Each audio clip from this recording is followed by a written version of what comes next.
নমস্কার বন্ধুরা, কেমন আছেন সবাই? মাই স্টোরি মাই ব্লগ চ্যানেলের আরেকটি নতুন ভিডিওতে আপনাদের সবাইকে স্বাগত। এই যে আজকে সকালবেলা ঠিক না, এটা দুপুরের দিকে। তো ওয়েদারটা আজকে খুব বাজে ছিল, ওই জন্য জ্যাকেট পরে চলে এসেছি। আর আজকে এসেছি হচ্ছে আমাদের এখানে যে কয়েকদিন ধরে উৎসবটা চলছিল, আপনাদেরকে বলেছি। তো সেটার লাস্ট দিন আর পুরস্কার বিতরণের অনুষ্ঠান। তো সৃষ্টি একটা পুরস্কার পেয়েছে, সেটা হচ্ছে গানের ক বিভাগে কম্পিটিশনে ও ফার্স্ট হয়েছে। তো সেই পুরস্কারটা নিতেই এই যে এসছি, ওই যে স্টেজে সৃষ্টি ওখানে পুরস্কার নিচ্ছে। আর প্রত্যেকবার মানে এর আগে ২ বছর আর্ট কম্পিটিশনে দিয়েছিলাম, তো আর্ট কম্পিটিশনেও প্রাইজ পেয়েছে, কিন্তু এবার আর আর্টে কিছু হয়নি। তো যাই হোক, একটা পুরস্কার তো পেয়েছে, গানে পেয়েছে, তো সেটাই যথেষ্ট। তো পুরস্কার নেওয়ার পরে আমরা এই যে মেলা ঘুরতে বেরিয়েছি, সৃষ্টি টেনে নিয়ে যাচ্ছে ও কি কিনবে না কিনবে তার জন্য। তো প্রত্যেকবার মেলা তো লেগেই আছে, মানে আমাদের এখানে মেলা কোনো না কোনো অনুষ্ঠান সেই দুর্গাপুজোর পর থেকে শুরু হয়, একটার পর একটা অনুষ্ঠান। তো মেলা চলতেই থাকে। তো সেরকম কিছু মেলা থেকে কিনিনি, সৃষ্টি শুধু ওই যে বাবল যেটা থাকে, তো সেটা নিয়েছে। আর বাড়িতে এসে আমি আজকে কাজকর্মে লেগে গেছি, কারণ সারাটা দিন ফাঁকা পেয়েছি। আর এক জায়গায় সকাল সকাল গেছি, তো গিয়ে রেডি হয়ে সমস্ত কাজ সেরে গেছি। তো কি হয়, শরীরে এনার্জিটা মনে হয় যে ফুল আছে। আর যেদিন কাজকর্ম সেরম করি না, বাড়িতে অলসতা করে থাকি, ঠান্ডা বলে সেরম কোনো কাজ করি না, সেদিন আরও ঘরের কোনো কাজ করতে ইচ্ছা করে না। তো আজকে বাইরে থেকে সৃষ্টি যেহেতু আরও প্রাইজ পেয়েছে, আরও ফুল এনার্জি নিয়ে বাড়ি ফিরে এসে এই যে কাজে লেগে গেছি। এই যে টিভি ক্যাবিনেটের ওপরের যে র্যাকটা আছে, সেখানে আমি ছবিগুলো রেখেছিলাম, ফ্রেম করা ছবিগুলো। আর এখানে আমি এই যে ট্রান্সপারেন্ট শিট দিয়ে রেখেছি, এটা আমার পুরনো ডাইনিং টেবিলের যে ট্রান্সপারেন্ট শিটটা ছিল, ওটাই কেটে ওপরে দিয়ে দিয়েছিলাম। তাহলে কি হয়, ধুলো পড়ে না। আর ওইটার উপরে ধুলো পড়লে নিচের ঝাড়া মোছার জন্য অত খাটুনি খাটতে হয় না। তো ট্রান্সপারেন্ট শিটটা ওটা নামিয়ে নিলাম, ওটা ধুয়ে দিতে হবে, খুবই নোংরা হয়েছে। আর বাকি যা ছিল সেগুলো আমি আবার ওপরে রেখে দেবো। তো এই যে সৃষ্টির প্রাইজগুলো এখান দিয়ে রেখেছিলাম, তো ভাবলাম এগুলো ওপরের র্যাকটা দিয়ে রাখি। আর এই জায়গাগুলো না খুবই ধুলো পড়েছে, এগুলো আমার অনেকদিন যাবৎ ডাস্টিং করা হয়নি। তো আজকে যখন এগুলো হাতে নিয়েছি, তখন ভাবলাম যে একটু পরিষ্কার করেই রাখি। আর এই যে সৃষ্টির প্রাইজগুলো উপরের র্যাকটাতে এক সাইড করে রাখছি। অনেক বাড়িতেই যারা বিভিন্ন রকম পুরস্কার পায়, মানে এই সমস্ত ক্ষেত্রে না, স্পোর্টসের দিক থেকেও।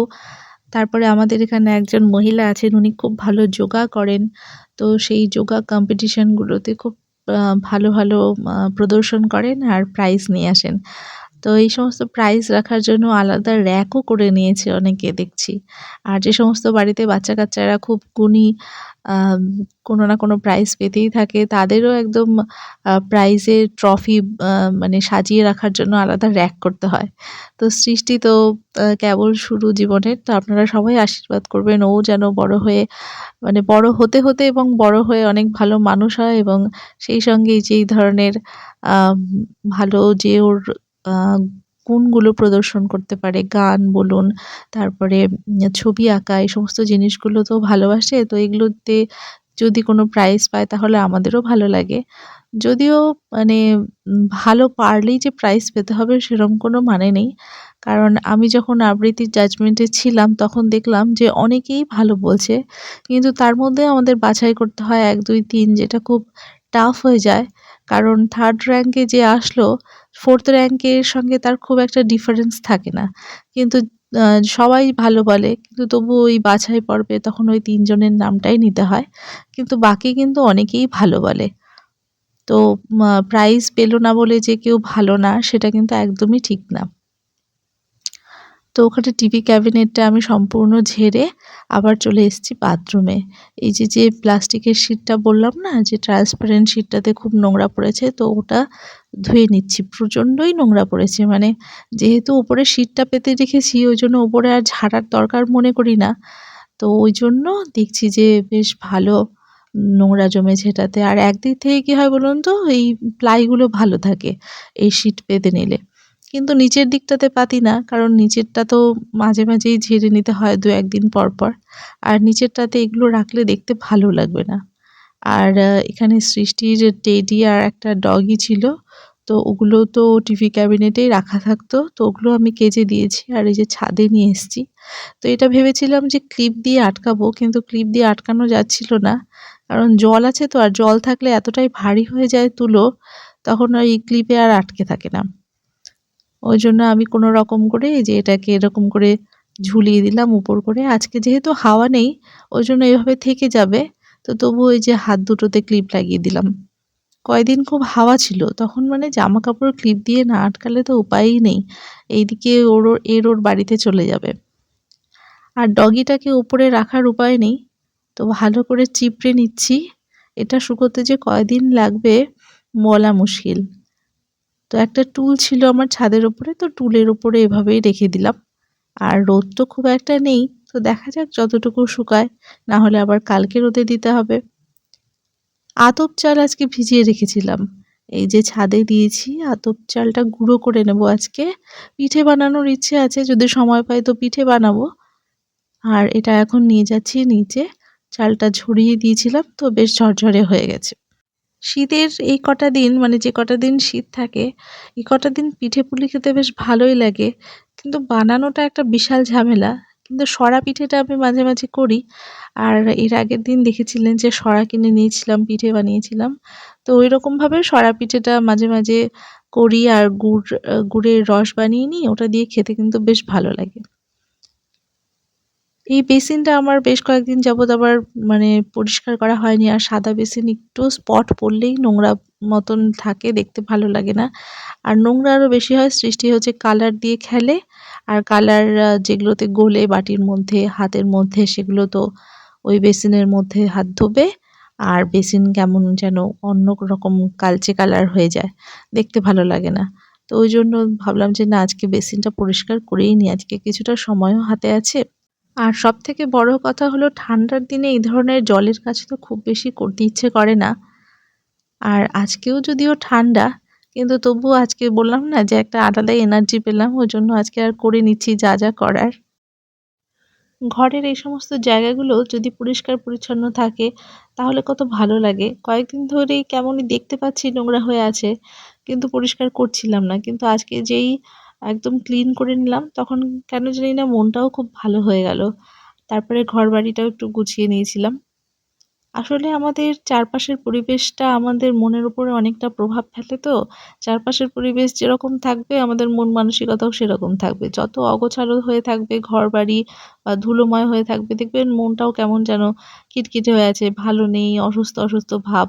আবার যখন আপনি ঘরবাড়ি পরিষ্কার পরিচ্ছন্ন রাখবেন, তখন দেখবেন মানসিকভাবে, শারীরিকভাবে সব দিক থেকেই ফুল এনার্জি ফিল করবেন। তো এই যে বেসিনটা আমি ভালো করে চারপাশটাও মুছে নিচ্ছি। বাইরের দিকেও রং লাগে। দেখলাম সৃষ্টি বাইরের দিকটাতেও রং বসিয়েছে। বাড়িতে বাচ্চা-কাচ্চা থাকলে এই সমস্ত জিনিসগুলো নোংরা হয়, আর আমাদের মায়েদের খাটুনি বেড়ে যায় বেশি।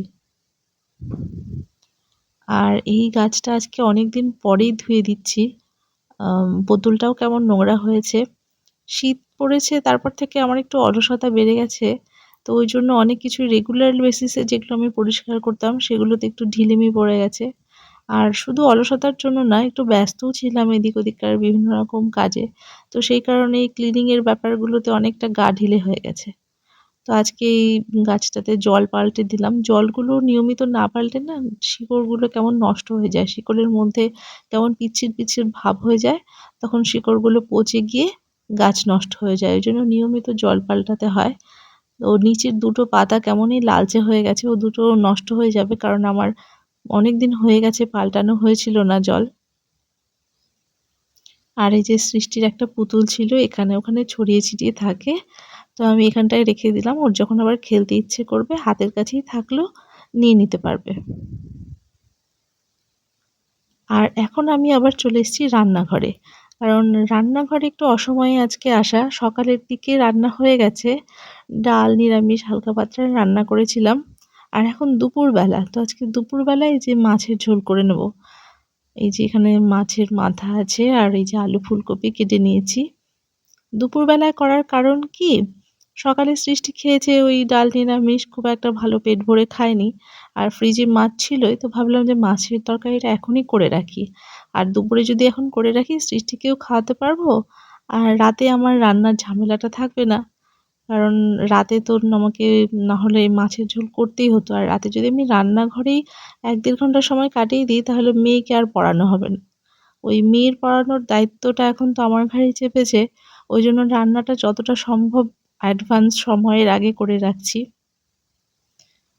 সবকিছু মেইনটেইন করতে গেলে নিজেকে খুব টাইম টেবিলটা ম্যানেজ করতে হয়। যেটা টাইম ম্যানেজমেন্ট বা হোম ম্যানেজমেন্ট বলে সবাই। এই যে দেখুন মাছের ঝোলটা এখানে হয়ে গেছে, গ্যাস বন্ধ করে দিয়েছি। আর সন্ধ্যেবেলা এই যে আমরা এখানে কফি খাবো। তো আজকে কফি আমি করছি না, আমার ভাস্তি কফি খাওয়াবে আমাদেরকে। আর ও খুব ভালো কফিটা করেছিল। মানে বেশ কড়া হয়েছিল, দুধটাও ঘন করে জাল করেছে। আমি তো একটু তাড়াহুড়ো করি, একটু জাল করে দিয়ে দিই কফিটা, যে আর জাল করতে হবে না। আর যেকোনো রান্নাই না ধৈর্যের ব্যাপার। যত ধৈর্য ধরে জাল করে, করে রান্না করবেন তত টেস্ট হয়। তো ওইজন্য ও খুব ধৈর্য ধরে চাটা মানে দুধটা ঘন করে তারপরে কফি পাউডার দিয়েছিল। ওইজন্য খুব টেস্ট হয়েছিল। আর আজকের ভিডিওটা সকাল থেকে সন্ধ্যে পর্যন্ত এরকম টুকিটাকি কাজকর্ম, সৃষ্টির পুরস্কার পাওয়া অনেক কিছুই শেয়ার করলাম অল্প সময়ের মধ্যে। আর এদিকে এই যে একেকজন লেপের নিচে পা ঢেকে গা ঢেকে বসে আছে কফি খাওয়ার জন্য। এখন এরা ডাইনিংয়ে যাবে না, বিছানার মধ্যেই সব চা কফি এনে দিতে হয়। তো এই যে আমরা সবাই মিলে বসে গেছি কফি খেতে। আর ভিডিওটাও এখানে শেষ করছি। ভালো লাগলে একটা লাইক করবেন। দেখার জন্য অনেক অনেক ধন্যবাদ।